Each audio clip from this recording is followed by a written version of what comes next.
Pengembangan wawasan jenis bidang usaha. Sangat banyak usaha yang bisa digarap.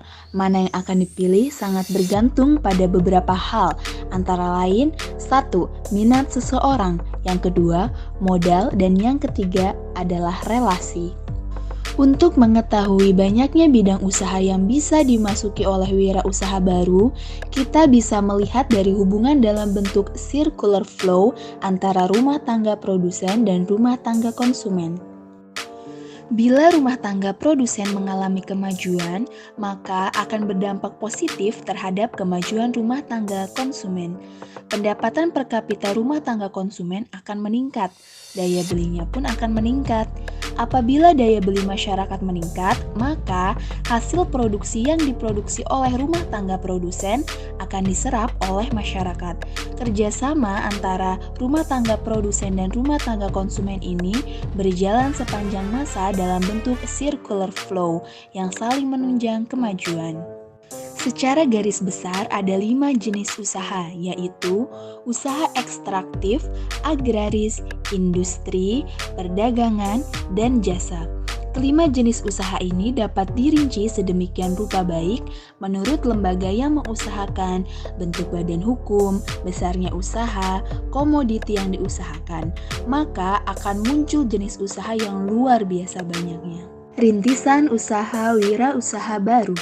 Depnaker bekerja sama dengan LSM dan Koperasi Konsultasi Bisnis mengadakan pembinaan wirausaha baru. Pesertanya adalah remaja putus sekolah, tamatan perguruan tinggi yang belum bekerja, dan karyawan yang terkena PHK. Pada akhir masa pembinaan, para peserta ditugaskan untuk magang pada beberapa unit usaha.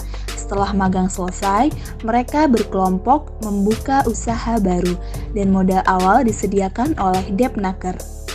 Pilihan usaha yang akan dikembangkan ini tergantung pada minat, pengetahuan, dan fasilitas yang ada pada masing-masing kelompok.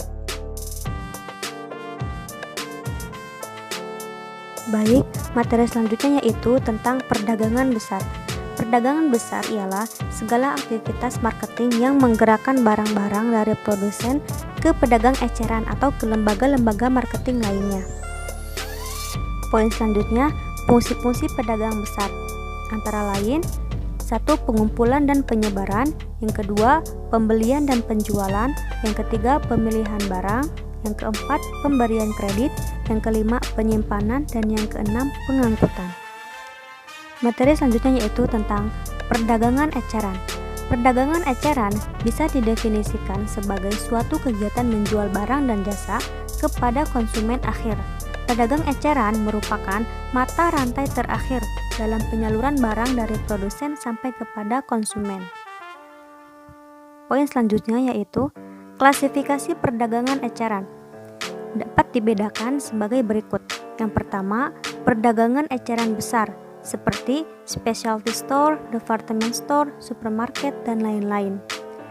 Yang kedua, ada perdagangan eceran kecil, terdiri dari eceran kecil berpangkalan seperti kios, depot, warung, pedagang kaki lima, pasar sore, pasar mambo.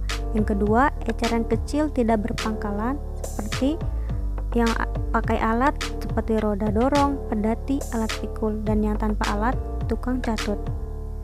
Adapun faktor-faktor kelemahan perdagangan eceran yaitu yang pertama keahlian kurang, yang kedua administrasi, dan yang ketiga pedagang kecil tidak mampu mengadakan sales promotion. Sedangkan faktor-faktor yang mendorong majunya toko eceran, yang pertama lokasi atau tempat toko eceran, yang kedua kelengkapan barang, dan yang ketiga ketepatan harga, dan yang keempat suasana toko.